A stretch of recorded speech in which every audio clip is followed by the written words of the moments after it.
Today we will revise chapter 6, which is Dhyana Yoga, and it is a very important chapter in Bhagavad Gita. We need to know a little bit about the context of why this chapter is important, because basically if we see in Advaita Vedanta, the construct is like this. There are two steps or layers. First step is the purification and the stillness of the mind, then jnana, then meditate on the jnana, then realization. So this is the construct. So if you want to tell in terms of the words, that means it will be karma yoga and bhakti for the purification of the mind. Then you will do upasana, which is meditating on the God, that is for the stillness. And then you will do the jnana yoga, which is the three-step process, the shravanam, mananam, and the nididhyasana.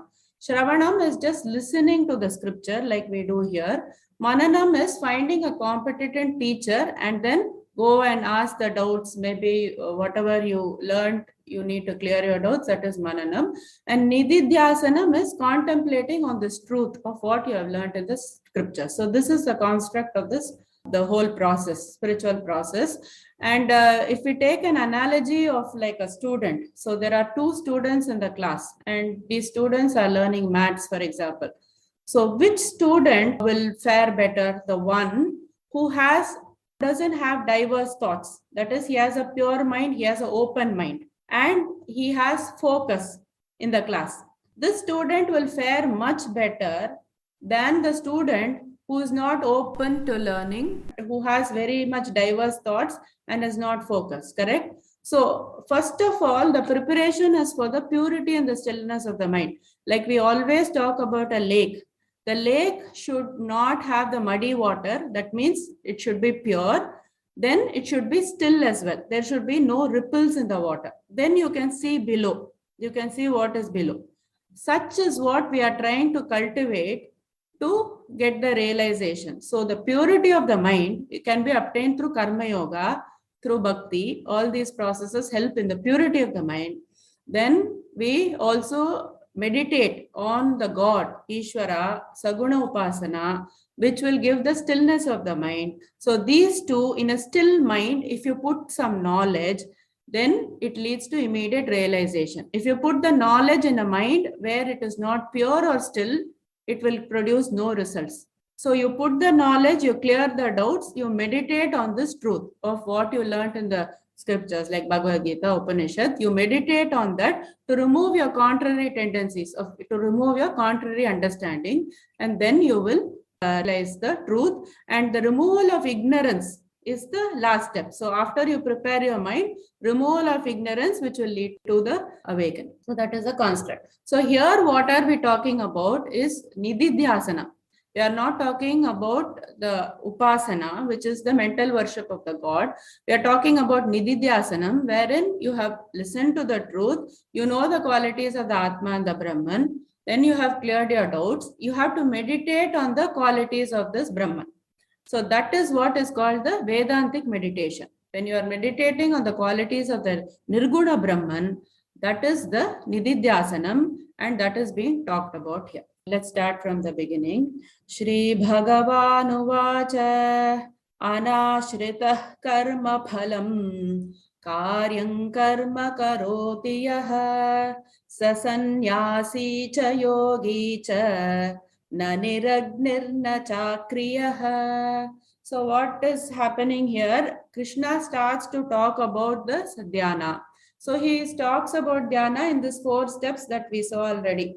The Bahiranga Sadhana, which is the lifestyle that must be cultivated. The Antaranga Sadhana, which is like the selection of the place, the seating, etc. And Dhyana Swarupam, which is the Dhyana itself, how you must be in the Dhyana. And Dhyana Phalam, which is the fruit of the Dhyana. So it was broken into these 4. And Krishna starts with the Bahiranga Sadhana or the lifestyle. So what is the lifestyle we have to practice? Chapters 2 to 5, he has emphasized only this Karma Yoga, Karma Yoga, Karma Yoga. Karma Yoga has to be the lifestyle, and he is using this as the Bahiranga Sadhana. He says you have to make Karma Yoga as your lifestyle to progress in meditation. If you do not practice Karma Yoga, if you are attached to the results, if you have desires in your mind, you will never be successful in meditation. So that is why he is doing stuti of this karma yoga in the first two shlokas. So he says, anashritah karma palam karyam karma karotiyah. So the one who is doing the work, what is karma yoga? Doing the work, anashritah, without desiring the karma phala. That person, karotiyah, sa sannyasi cha yogi cha. So he is a sannyasi, renounced person, as well as a yogi, dhyana yogi. He is a good meditator. Naniragnirna chakriyah, not the one who is just given the fire and the activity for the sake of giving up, or even if he is a sannyasi, this person who is doing karma yoga is very, very superior. He is doing the stuti of this karma yoga. So this we went into detail in the class, so we know what it means. The person who performs his duties without any desire, he is a sannyasi as well as a dhyana yogi, and not the one who has just abandoned the things like Agnihotra and has abandoned the bodily act. Shloka number 2.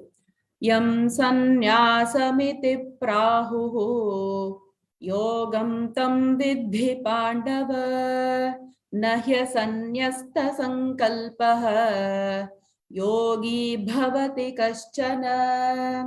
Previous shloka he talked about karma yoga. In this shloka he is talking about the karma yogi.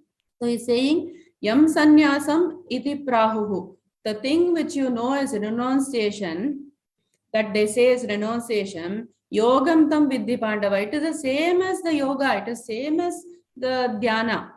Then nahi asanyasta sankalpaha yogi bhavati kaschana. The one asanyasta meaning giving up. So the one who has not given up desires in this world, yogi bhavati kaschana, na yogi bhavati. He will never become a yogi. Because why? If you have lot of desires, you will never be able to sit in one place. Even if you sit in one place, your mind will wander. So, renunciation of what? Renunciation not physically. Sannyasis renounce the activities, but a karma yogi renounces the fruits of the results of the activities. So, he is very superior. And this person will have a very calm mind because he will be unperturbed by the happenings in the world, and he can meditate easily. So that is why he is highlighting this very much. So a sannyasi is not different from a dhyana yogi, for none become yogis without renouncing worldly desires. Shloka number 3. Arurukshor muner yogam karma karana muchyate yogarudhasya tasyaiva shamah karana muchyate. So he introduced two words here, Arurukshuhu and Yogarudha. Arurukshuhu is a beginner in this dhyana and the Yogarudha is the expert in this dhyana. So he says that for Arurukshu, for the beginner, what must happen is Arurukshuhu munehe yogam. So this beginner of this yogam, karma karanam uchyate. So this beginner must be engaged in activities. Engaged in activities meaning engaged in karma yoga.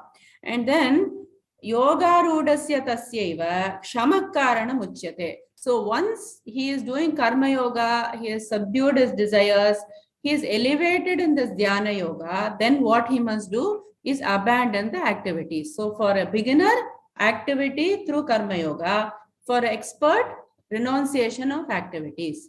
So to the person aspiring for perfection, work without attachment is said to be the means. The sage who is already elevated in this yoga, the karma yoga nivritti or the cessation is said to be the means. Shloka number 4. Yada hinendriyartheshu na karmasvanushajjate sarva sankalpa sannyasi yogarudhastadochyate. So here he says the quality of the yogarudha. Yogarudha is this expert. So he gives the quality. How does he, like the quality of the Siddha Prajna? What is the quality of this? You are telling he is expert. How is he?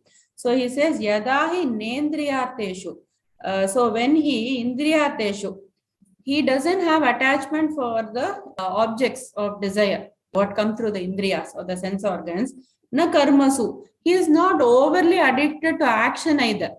Anushajjate. This attachment is not there. And sarva sankalpa sannyasi. Sankalpa is what? The thought before the desire. not the desire itself, the thought before the desire. That also he doesn't have, because a thought before the desire is only leading to the desire and the acquisition, right? So that also he doesn't have, and this kind of person is called a yogarudha, he says.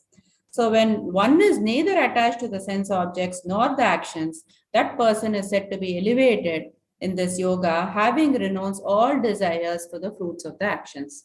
Sloka number 5. Uddharedatmanatmanam natmanam avasadayet atmaiva hyatmano bandhuhu atmaiva ripuratmanah. So Krishna is still in the topic of the Bahiranga Sadhana, where he is talking about the qualities to be developed. So he says, Uddareda Atmanatmanam. So people say, so Krishna gives the answer, Uddareda Atmanatmanam. You only have to elevate yourself by yourself. You are going in this path of meditation. Nobody is going to be there. It's not a group project. You have to sit alone. You have to meditate. There will be failure in meditation that you endure. And you lift yourself up. He is saying through what? Through your mind only. Mind is an instrument which can degrade you. It can also elevate you. So he said, Uddaret Atmanatmanam. So elevate through the mind, Atmanam, the self. Na Atmanam avasadayet. Do not degrade yourself. Atma eva hi Atmana bandhuhu. See, the mind only will be your friend, and Atma eva ripu Atmanaha. The mind can also become your enemy. So it is a double-edged sword. Be very careful of your mind. It can go in either direction. So put your mind in the right way. Otherwise, the mind will become a dictator and it will become your enemy to you. He's promoted here the self-effort and also self-confidence is promoting. You be patient and you focus and you elevate yourself, like that he's telling. Then he's giving further explanations, Sloka 6, how he will do it.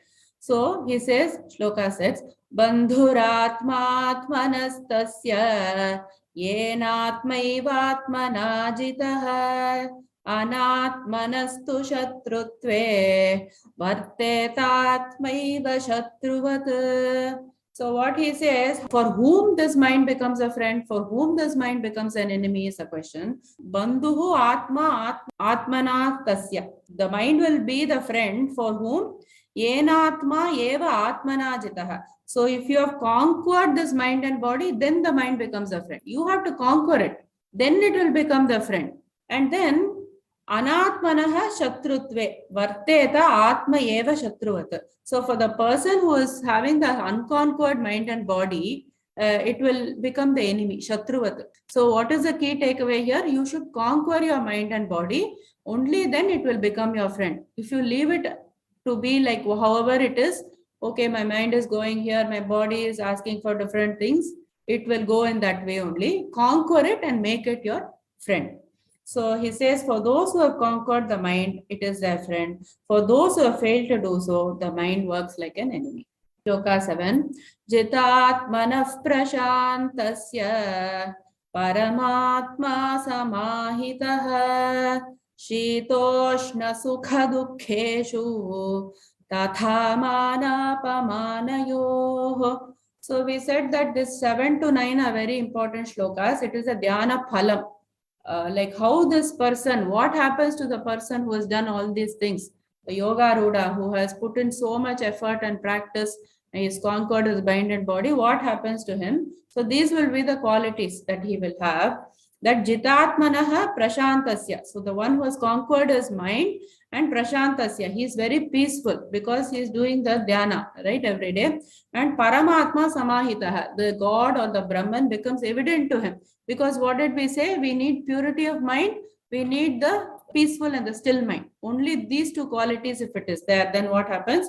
The Brahman becomes evident, the truth becomes evident. And how does this person act in various circumstances? The dvandvam, shitoshna sukha dukkeshu. Shitoshna, the cold and the heat and the happiness and the distress, all these things are pulling him in different directions. He doesn't get pulled. Tata manapamanayoho. So in honor and dishonor. So we said that the three things, like the body, the shita and the ushna, and then you have the dukkha and sukha in the mind, and intelligence mana and apamana. So all the three levels he has crossed, and he is able to be neutral in all these circumstances. He conquers all the circumstances, basically. He rises above the circumstances. So the yogis who have conquered the mind rise above the dualities of cold and heat, joy and sorrow, honor and dishonor. Such yogis remain peaceful and steadfast in their devotion. Shloka number 8.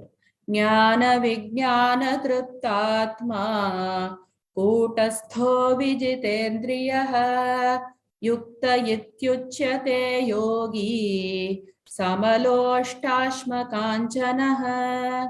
So here he gives another quality of this person. Another quality of this person is the value of things he gives to different things, whether it be a stone or a pebble or a gold, is the same. He doesn't get perturbed, or rather he doesn't get perturbed with the value. If it is gold, he doesn't try to grab it. If it is a stone, he doesn't try to throw it. Like that, he develops this quality. So jnana vijnana triptatma. Jnana means knowledge. Vijnana means direct realization of the knowledge.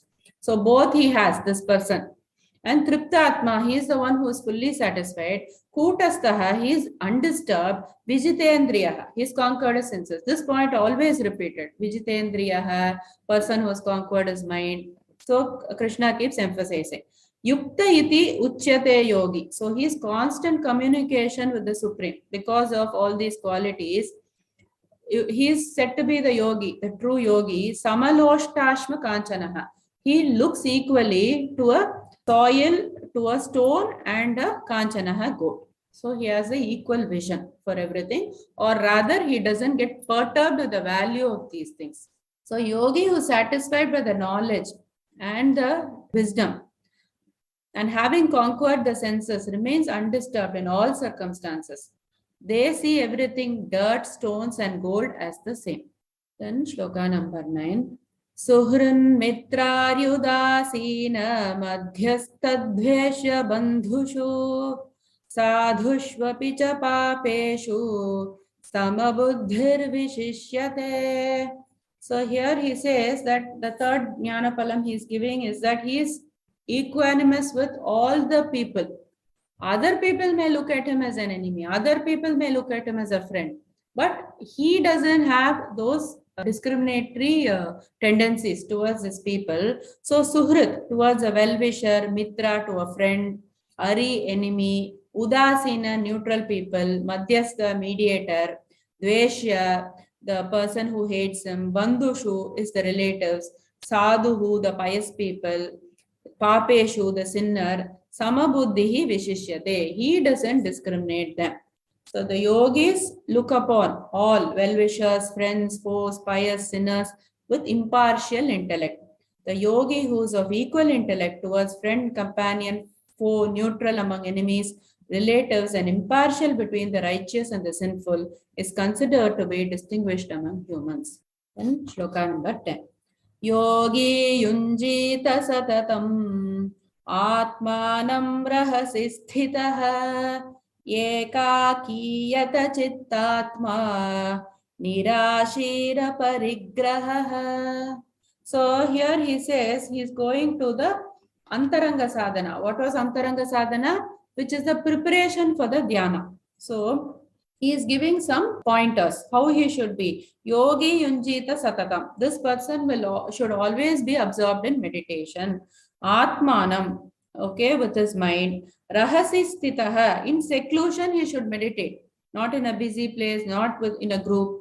Sthitaha, ekaki, alone he should be there. Yata chittatma, he should have control his mind and body. If he is not controlled, he cannot even sit in meditation. Nirashihi, he should be free from desires. Desire is an enemy for the meditation. So nirashihi, aparigraha, free from the desires for the possessions for enjoyment. I want to enjoy. After I do 1 hour of meditation, I will go and I'm going to have a picnic in the beach. Like that, it should not be. It should be like a practice. And you're not doing the meditation for any reward or peacefulness of the mind or production and work or reducing your blood pressure. It should be done only for the sole purpose of uplifting yourself spiritually. So yogi yunjita satatam. So those who seek the state of yoga should reside in seclusion, constantly engaged in meditation with a controlled mind and body, getting rid of desires and possessions for enjoyment. And Shloka 11. Shucho deshe pratisthapya sthiramasanamaatmanah natyuchhritam nati neecham chailajina kushoptaram. So here he further elaborates on the Antaranga Sadhana, which is a preparation before the dhyana itself. Shucho deshe, the place must be clean. And pratishtapya, having established yourself in a clean place, also a pure place. It can be a temple, it can be a place where you meditate daily, so it can be a pure place also. And sthiramasanam, it should be very stable, the seat. Asanam atmanaha means you should have your own seat. Nati uchritam, it should not be too high. Nati neecham, it should not be too low. Chaila ajina kushottaram. So one overlapping over the other in reverse order actually. Kusha, first it's the grass, and then the ajina, which is the deer skin, and then the chaila, the cloth. It should be placed one top of the other, and this is how you should do your seat. In those days they have given this, but generally it means it should not be too comfortable or too soft. So medium, in moderation, comfort and discomfort, it should be medium. Shloka number 12. Tatraikagram manah kritva yata chittendriyakriyah upavishyasane yunjyat yogamatma vishuddhaye. Tatra ekagram manah kritva. So having one-pointed, ekagram means one-pointed concentration of the mind. Having made that, yata chittendriya kriyaha, you have to control the activities of the senses. The senses cannot be saying, I'm hungry, I'm sleepy, that and this. So you have to control your indriyas. And that control only comes with your lifestyle. It will not come in the 1 hour you are sitting for meditation. That's why he emphasized all those things, the preparation. Once you have practiced that, when you sit in meditation, the indriya control will automatically come. And upavishyasane yunjyat. So being seated, asane yunjyat, yogam atma vishuddhaye. You should only, this is very important point, atma vishuddhaye. For the purification of mind alone, you should meditate, not for any other means. So this person will meditate like this. He will keep one-pointed his mind, and then he has controlled his senses, and he does it for the purification of the mind. Seated firmly on it, the yogi should strive to purify the mind by focusing it on meditation with one-pointed concentration, controlling all thoughts and activities. Shloka number 30. Samam kaya shiro grivam dharayanna chalam sthiraha sampreksha nasikagram swam Dishashchanavalokayan. So here he says, he's continuing same topic, that he must samam kaya shiro grivam. He must hold his kaya body, shiraha head, and grivam neck. Dharayam, holding, achalam stiraha. So he should be unmoving, very still. Sampreksha, he should be gazing. Nasikagram swam. So he should look at the tip of his own nose, he's saying. Dishashchanavalokayan. He should not look here and there in all the directions. Basically, don't look anywhere and keep the focus on one point. Need not necessarily be the tip of the nose, but basically saying don't look in all the other directions. So look at the tip of your nose. He must hold the body, neck and head firmly in a straight line and gaze at the tip of the nose without allowing the eyes to wander. Then Shloka number 14. Prashantatma vigatabhihi brahmachari vrate sthitah manas sanyamya machittah yukta asita matparah. Here he says, Prashantatma vigatabhihi. So this person should be fearless. Fearless meaning the place you have selected. Suppose it's a very secluded place, you should not be scared. So that's why all the preparation has been done properly. So Prashantatma, he should be serene. Vigatabhihi, he should be without any fear. Brahmachari vrate, so having the vow of celibacy, or also not having the desires, worldly desires.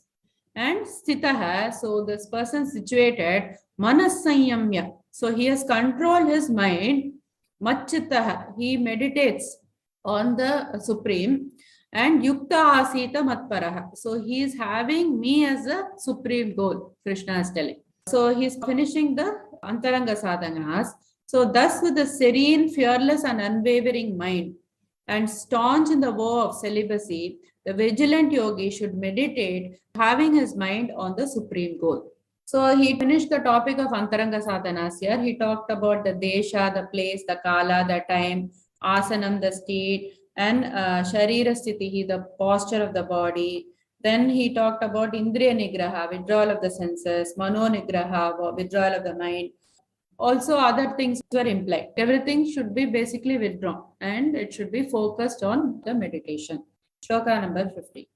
Yunjannevam sadatmanam yogi niyatamanasah shantin nirvana paramam matsamstham adhigacchate.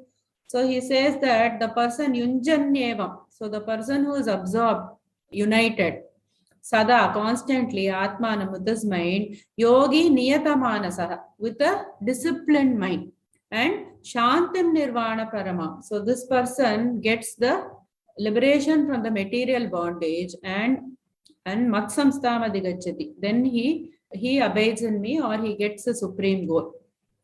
So here again, dhyana phalam is given. What is the fruit of the dhyanam? Is that you get the shanti and the liberation from this material bondage. That is the dhyana phalam in this shloka is mentioned. So thus constantly keeping the mind absorbed, the yogi of the disciplined mind attains the supreme, and he abides in me. Shloka number 16.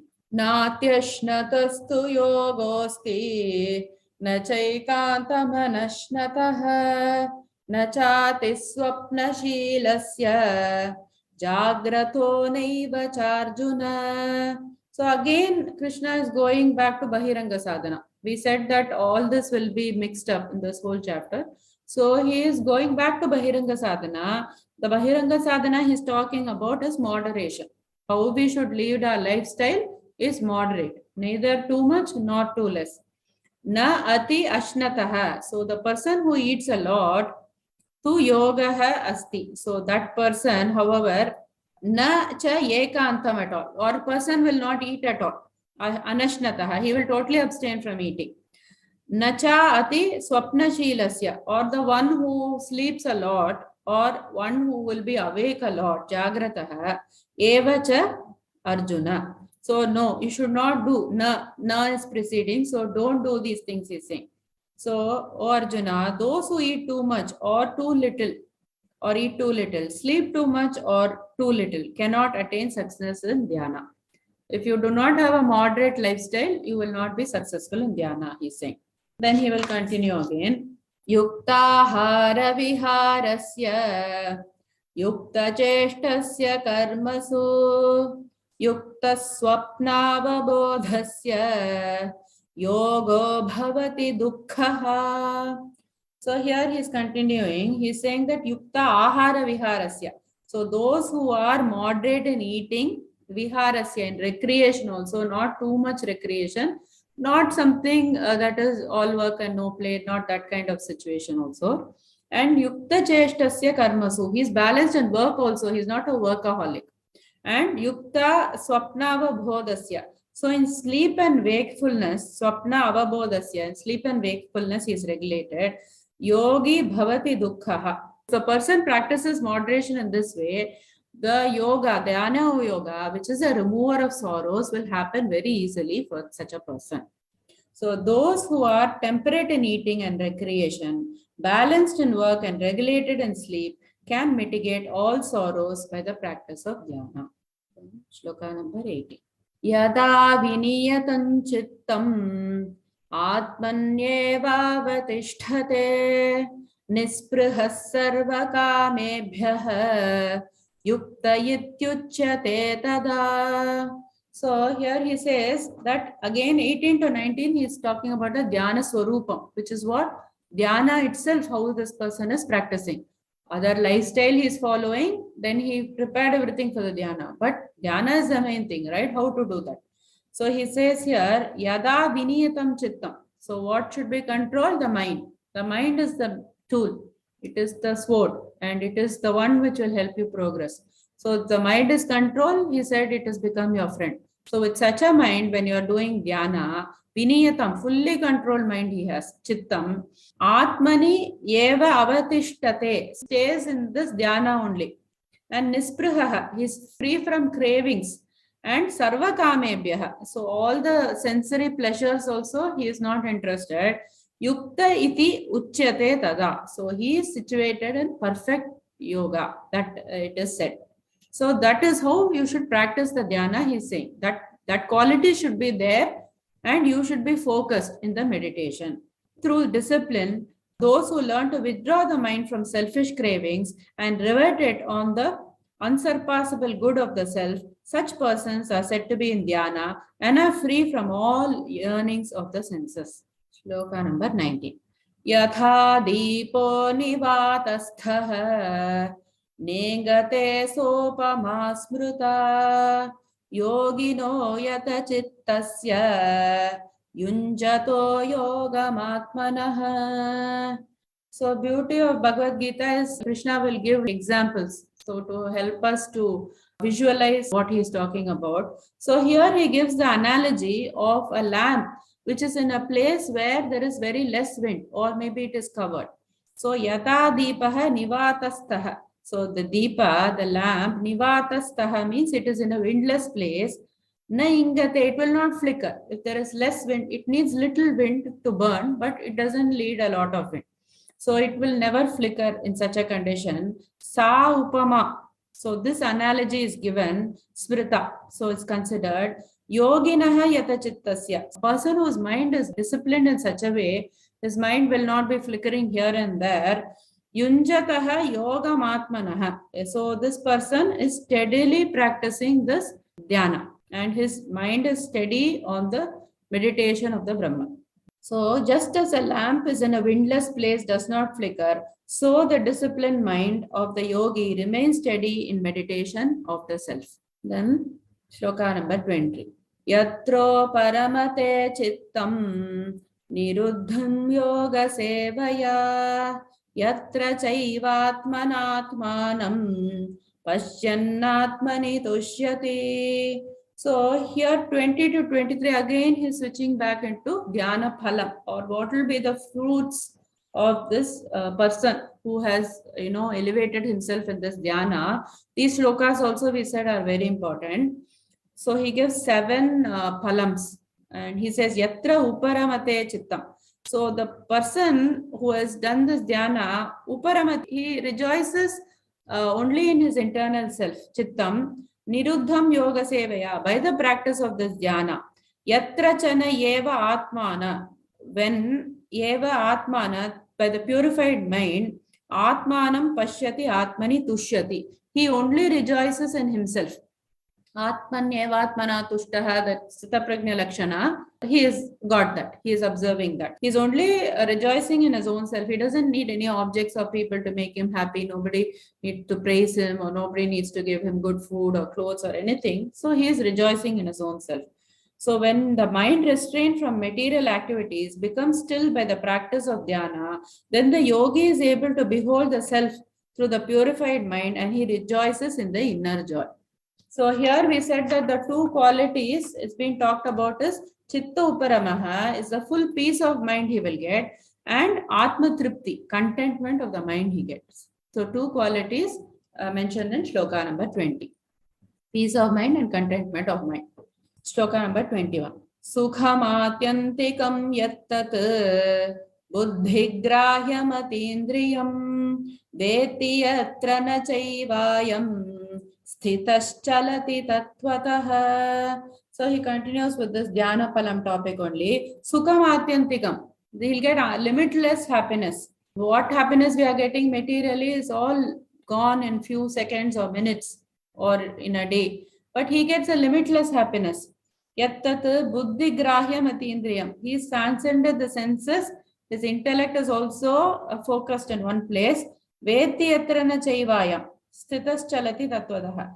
And this person certainly he is situated in the truth, constantly situated, not just in the puja room or not in the meditation. 24 hours he is situated in the truth. That kind of state they are talking about.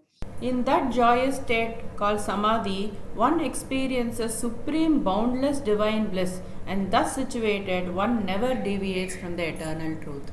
So third and fourth qualities is ātyantikam sukham, limitless happiness, which is above the sensual happiness, and tattvanishta, he is not deviating from the truth. Then 22, yam labdhva cha param labham manyate nadhikam tatah yasmin sthito na dukkhena gurunapi vichalyate. So here he says, yam labdhva cha param labham, having gained, nothing else needs to be gained. And then nadikam tataha yasmin sthito na dukkhena gurunapi vichalyate. Having situated in that point, even the deepest of sorrows do not shake or move him. That is the kind of state he attains. So niradishaya labham, that means there is nothing greater to be attained. He doesn't go and seek for any enjoyments, going out here and there. Nothing needed for him. And dukkhena avichalan, that means he is not moved by the greatest of sorrow. These are the things he will get as a phalan. Krishna promises, when you do these spiritual practices correctly, why I should go for the spiritual path, everybody is asking. These being promised by Krishna himself, that you will get all these things. What you are running after for you is temporary and impermanent. But if you go in this path, see the benefits, like that he is telling. Having gained that state, one does not consider any attainment to be greater. Being thus established, one is not shaken even in the midst of great calamity. Shloka number 23. Tam vidya dukkha sanyoga viyoga yoga sangitam sanishchayena yoktavyaha yogo nirvinna chetasa. So here he says, tam vidya dukkha samyoga viyogam. So samyoga viyogam. So you have this bondage with this sorrow. You are all humans. You are bonded with sorrow. There is no human being who will say, I have never experienced sorrow. Bonding with sorrow, samyoga viyogam, that severance or cut off from that union or with sorrow, and yoga samhita. So this is known as the yoga. Sanishchayena yoktavyaha, to be practiced. Yoga anirvinna chetasa. He should practice it with the undeviating mind. Like that he says. So the quality is being described here as dukkha samyoga viyoga, being removed from the union of misery. That will be your phalam, or that will be the fruit of you doing this practice. Like that he is saying. The state of severance from union of misery is known as yoga. This yoga should be resolutely practiced with determination. 24. Sankalpa prabhavan kaman tyaktva sarvana sheshatah manasaivendriya gramam viniyamya samantatah shanai shanairu paramet buddhya dhruti grihitaya atma samstham manah kritva na kinchidapi chintayet. 24, 25 have to be read together. It is again Dhyana Swarupam he's gone back to. So he is saying that Sankalpa Prabhavan Kaman. So what this person, Sankalpa means what? The thought before the desire. So he has resolved all this, Kaman, desires. Tyaktva Sarvan Asheshatah. These desires completely removed, and all the desires, thoughts of desires has removed for him. Asheshatah. Manasa eva indriya gramam viniyamya samantatah. So he has controlled this indriya gramam, or the group of the senses. He has controlled. He has controlled the senses. He has controlled the mind. It should be the state of the person sitting the meditation. And what he does next shloka, shanaihi shanaihi uparamayit. So gradually with this practice, where he is trying harder, shanaihi shanaihi. He is not saying 1 minute or 1 day you will get this great practice of dhyana. Shanaihi shanaihi. It will only happen gradually. Buddhya dhriti grihitaya. And this is to be achieved through determination of your resolve. You have to put in the effort. And buddhi grihitaya atma samstam manah kritva. Fixing his mind on the atma, na kinchidapi chintayet. So he never thinks of anything else. We said that in meditation, you will meditate on the self or the Atma, then your thoughts will wander on other thoughts. Then you bring it back on the thoughts of the Atma. Like that, gradually and slowly and with determination, if you keep doing, then you will progress. So he says, but the previous things should be done. The Bahiranga Sadhana, all that should be done. Only then you will be able to be fruitful. Okay, so he says, completely renouncing all desires arising from the thoughts of the world, one should restrain the senses from all the sides with the mind. Slowly and steadily, with conviction in the intellect, the mind will become fixed and will think of nothing else. Then 26. Yato yato nischarati manaschanchalamasthiram tatastato niyam yaitat atmanyeva vashannayet. So what he is saying, yato yato nischarati, whenever and wherever nischarati, wander, the mind will wander. That's the nature of the mind. Manaschanchalamastiram, the mind will be chanchalam, it will be restless and it will be unsteady. And tataha niyam yaitat, then and there, what you do, having restraint, from there only, where it wandered, then there, niyam yaitat, whatever was restrained, atmani eva vasham nayet, bring it back on the thoughts of the Atman. Whenever it wanders, it will wander, but you have to bring it back. That is your job, he is saying. Whenever and wherever the restless and the unsteady mind wanders, one should bring it back and continuously focus it on the thoughts of the Atma. Shloka number 27. Prashanta manasam hyenam yoginam sukhamuttamam upaiti shantarajasam brahma bhutama kalmasham. 27 to 32, again he started to talk about the dhyana phala. Prashantam manasam hyenam. So this person will have a peaceful mind. Yoginam sukhamuttamam. He gets the ultimate bliss, highest quality of bliss. We said there are various kinds of happiness. In that category, he gets the highest category of happiness. And upaiti shantarajasam. Shantarajasam. Passions are subdued. Brahma bhutam akalmasham. He is endowed with this realization and he becomes to be without sin. So great transcendental happiness comes to this yogi whose mind is calm, whose passions are subdued, who is without sin, and who is endowed with the realization. 28. Yunjan evam sadatmanam yogi vigata kalmashaha sukhena brahma samsparsham atyantam sukhamashnute.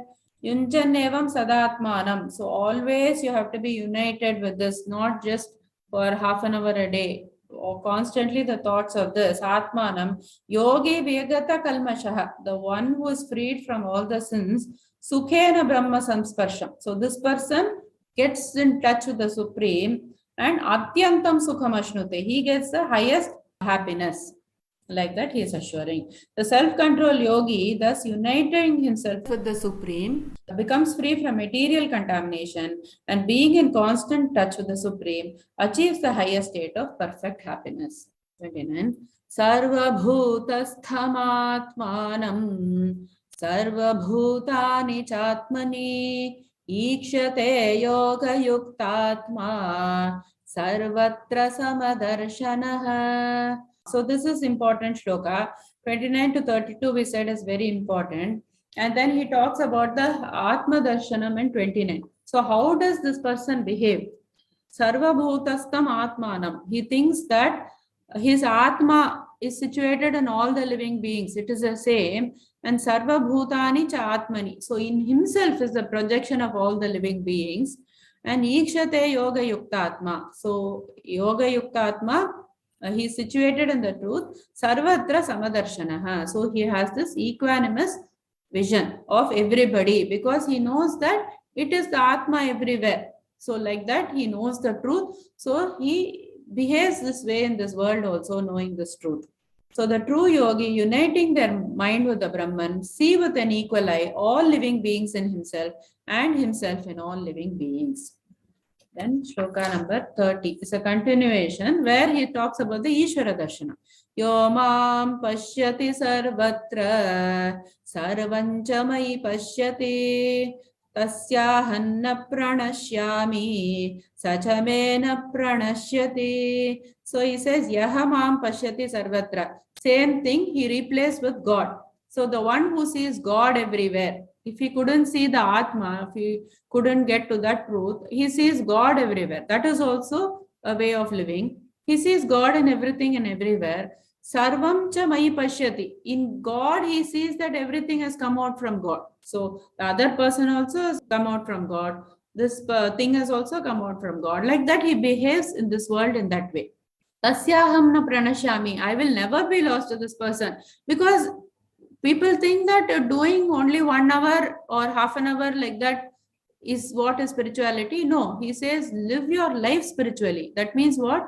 Thinking everything is God and thinking that everything has come out from God. Like that, if you live 24 hours, you are leading a spiritual life. So I'll never be lost to this person. You don't need to do anything special. Live your life in this way.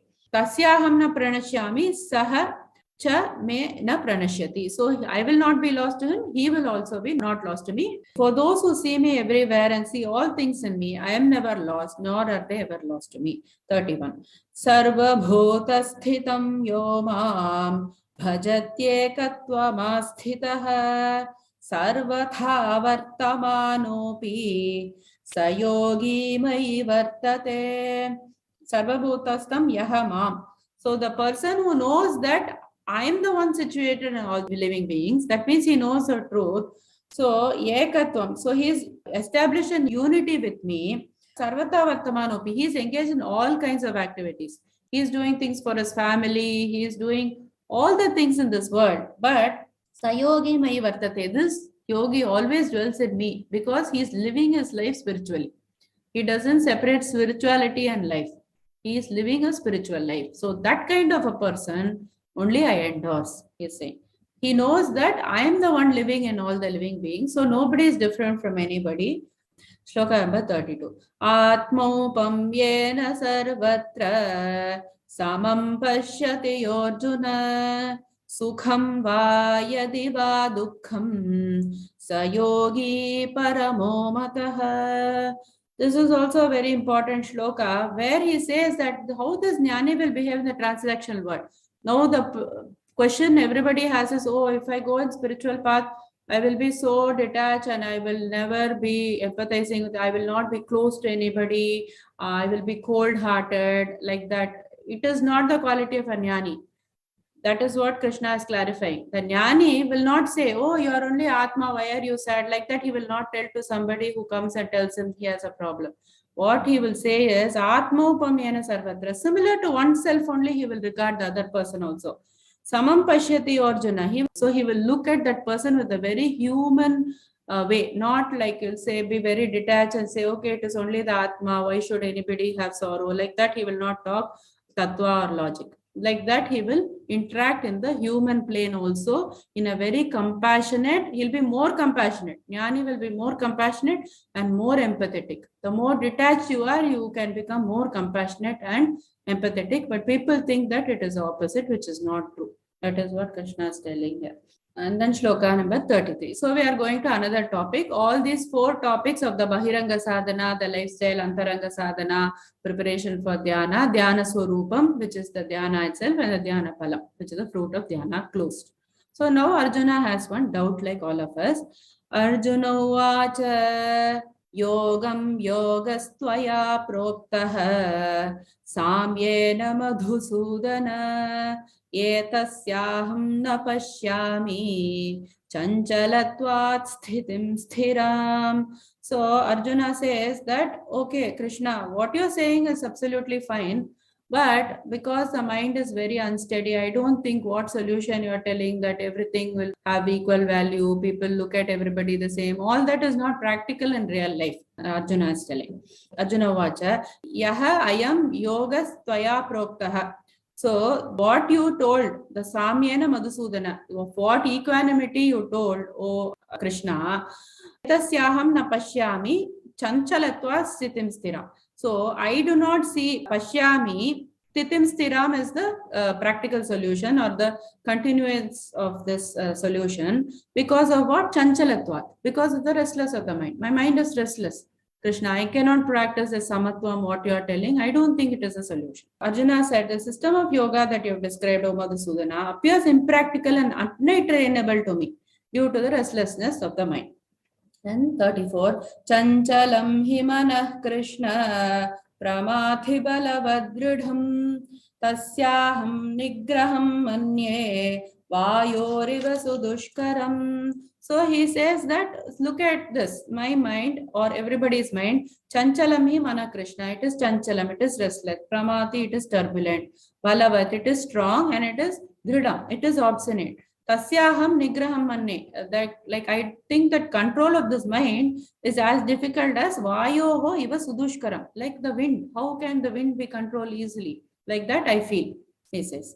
So the mind is very restless, turbulent, strong, and obstinate, O Krishna. It appears to me that it is more difficult to control than the wind. Shloka number 35. Shri Bhagavan uvacha asamshayam mahabaho mano durnigraham chalam abhyasena tu kaunteya vairagyena cha grihyate. So Krishna says, okay, yes, I understand, Arjuna, what you're telling is 100% correct. Krishna assures, he gives, like, whatever question was asked, he repeats and says, yes, you are right. What you're saying is absolutely right. And durnigraham chalam, it is very difficult because the mind is restless, but two methods I am giving you. Abhyasena tu kaunteya vairagyena cha grihyate. Two words is abhyasena, practice, and vairagya, detachment. These are the only two solutions to control your restless mind. So Lord Krishna said, "O mighty arm son of Kunti, what you say is correct. The mind is indeed very difficult to restrain, but with the practice and detachment, it can be controlled." Then 36. Asanyatatmana yogaha dushprapayiti me matihi vashyatmana tu yatata shakyo vaptumupayatah. So he says, asanyatatmanatmanaha, the one whose mind was not controlled. Like from the beginning, he has been emphasizing this point. Control your mind, then it will become your friend. So the one whose mind is not controlled, yoga dushprapa iti me mati. This kind of dhyana will be very difficult for you. Don't go into meditation with uncontrolled mind. And vashyatmanatu yatata. But if you try to control your mind, then shakyo vaptum upayatah. Then you will get the success in this dhyana. So he says yoga is difficult to attain for the one whose mind is not controlled.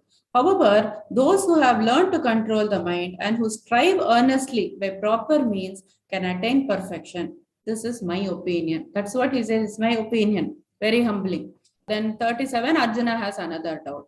Arjuna uvacha ayati shraddhayopetah yoga chalita manasaha aprapya yoga samsiddhim kangatim Krishna gacchati. So Arjuna has this doubt. Okay, Krishna, I understand. Okay, I will do the practice and I will develop vairagya. I'll control my mind and I'll do everything. I will sit for meditation every day. Okay, no problem. I will try. But now, after I've done meditation, probably I couldn't reach my goal. What is my goal? The meditation is to realize. I didn't realize because of one of the things, like maybe my life came to an end, I didn't put much effort, or my vasanas took over.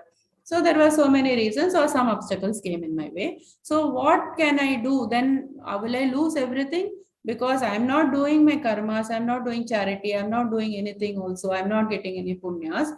And I didn't realize also, will I not be like stranded, like neither here or there? That is Arjuna's doubt. So Arjuna vacha ayatihi shraddhayopetah. So he says that he's mentioning one person, like that he is mentioning ayatihi.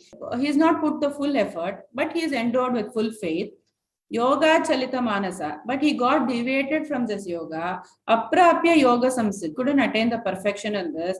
Kam gatim Krishna gacchati, where will he go, O Krishna? So Arjuna says, what is the fate of this unsuccessful yogi who begins the path with faith, but who does not endeavor sufficiently due to the unsteady mind and is unable to reach the goal in his life? And then he continues, shloka number 38. Kachinno bhaya vibrashtha chinna bhramiva nashyate apratishto mahabaho vimudho brahmanah pathi. So he says that the person kachit na ubaya vibrashtah.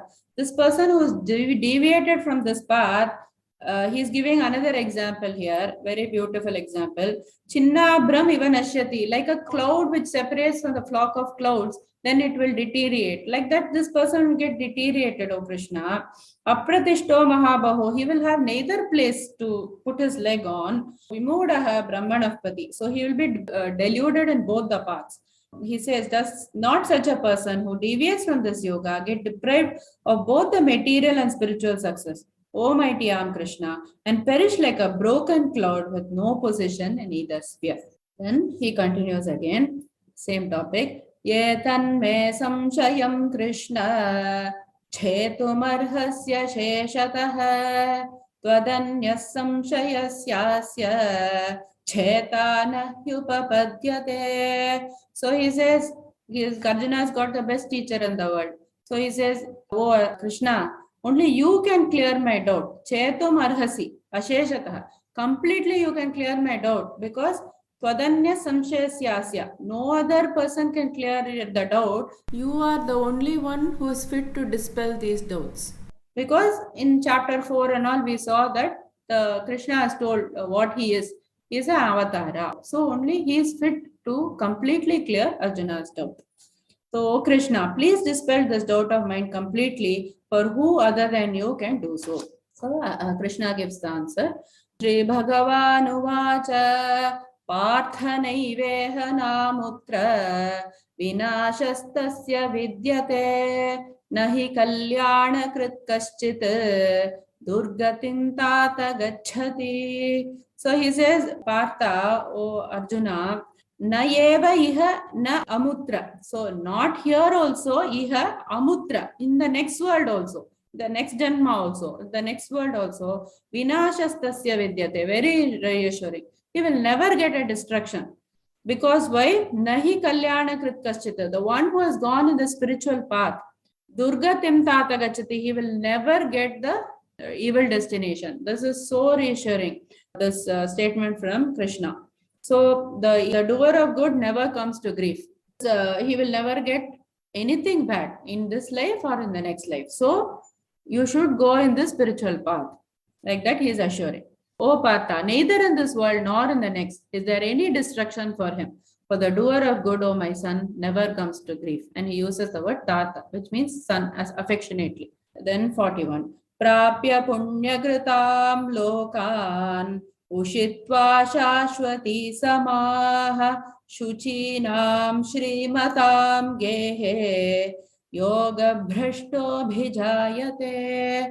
So Krishna doesn't stop saying, oh, this person will not get any evil. He goes on to say what will exactly happen to this person. Coins a term for this, yoga bhrashta. That is the person who is deviated from the yoga. He didn't realize, but what happens to him? So, prapya punya kritan lokan. He would have, because of the punya, because he did dhyana, he strived for realization, he still got punya. Not only karma leads to punya, anything spiritual will lead to punya. He got it. And then, prapya punya kritam lokam, ushitva shashwati samaha. He lived there for many ages. And shuchinam shrimatam gehe. So, he is born in a house of pious and very cultured people, and also prosperous people. And yoga brashtaha abhijayate. So this kind of yoga brashta takes birth. So this is a mediocre yoga brashta. Divides the yoga brashta into two, as we saw in the session. So the unsuccessful yogi upon death go to the abodes of the virtuous. After dwelling there for many ages, he is again reborn in the earth plane into a family of pious and prosperous people. Then he continues.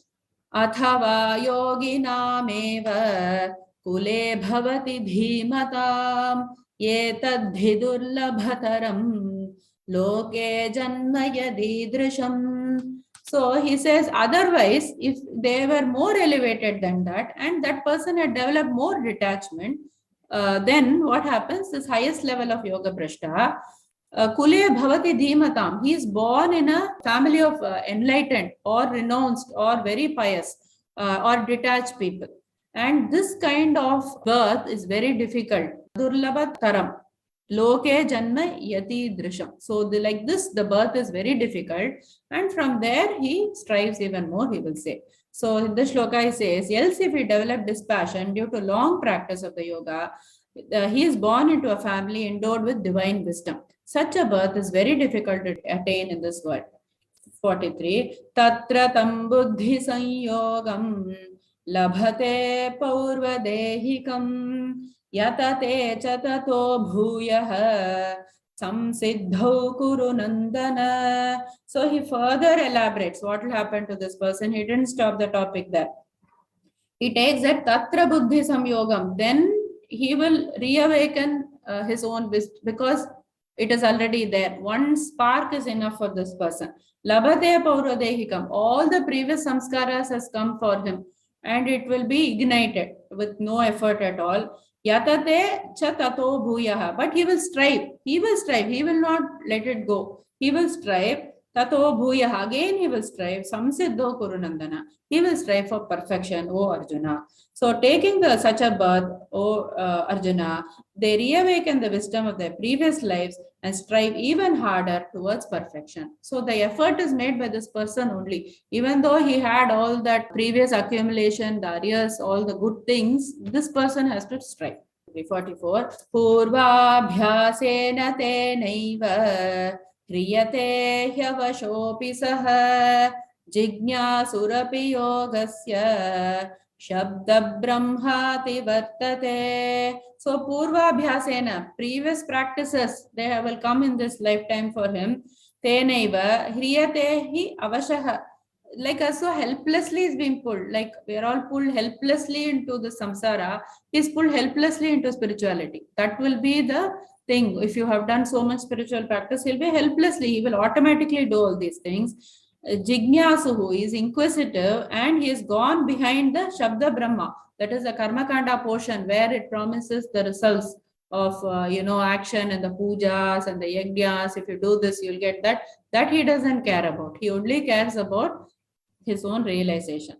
So indeed they feel drawn towards this path even against their will on the strength of their past discipline. Such seekers naturally rise above the ritualistic principles of the scriptures, which is the Karma Kanda. 45.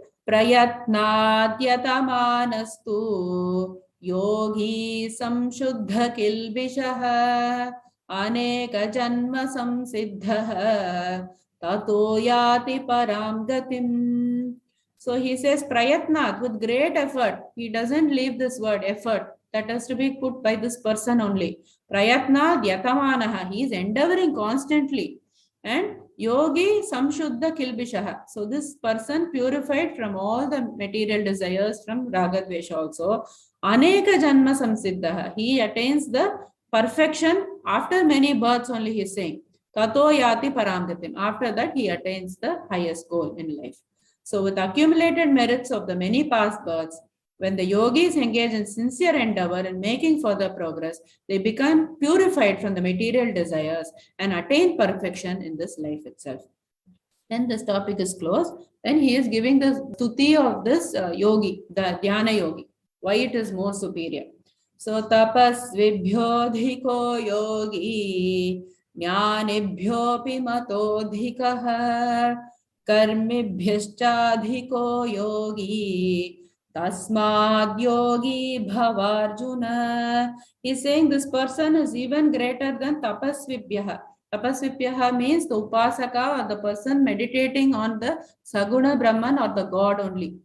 We are talking about the meditation of the Nirguna Brahman, which is the Nididhyasanam. So the person who is meditating on the Nirguna Brahman is far superior than the person meditating on the Saguna Brahman, Upasaka. And Jnanibhyopi, the person who just got the knowledge, but he didn't put it in meditation. This person who is meditating is far superior than him. And Karmibhyaha, the person who is doing only the ritualistic activities. So he is superior. So that's why Arjuna, be a yogi. Practice this. So a yogi is superior to tapasvi, superior to jnani, and even superior to karmi. Therefore, Arjuna, strive to be a yogi. Shloka number 47. Last shloka. He closes with the introduction into the next segment, which will talk about Ishvara. So the next 6 chapters, we are going to learn in depth about Ishvara. What is Ishvara? We all pray to God, but we actually don't know what exactly is Ishvara. So all that will be given detail in 6 chapters. He says here, Yoginam api sarvesham madgatenantaratmana Shraddhavan bhajate yo mam same yukta tamo matah. Yoginam api sarvesham, of all of them, madgatenantaratmana, the one who is absorbed in me. Shraddhavan bhajate yo mam. So the person has to engage with faith in worshipping me. Same yukta tamo matah. So that person is considered to be the highest yogi. Here we said that the mam he is referring to as the Saguna Brahman, and we are going to talk about the Sarguna and the Nirguna Brahman in chapters 7 to 12. If you have a close friend, you will know all the qualities of the close friend, right? Like what color she likes and what food. Like that only, we should know God in depth. So we will be able to be more loving towards the God. Close this chapter. Om Tat Saditi Srimad Bhagavad Gita So Upanishadso Brahma Vidyayam Yoga Shastre Shri Krishna Arjuna Samvade Dhyana Yogo Nama Shashthodhyayah Atma Samyama Yogo Nama Shashthodhyayah.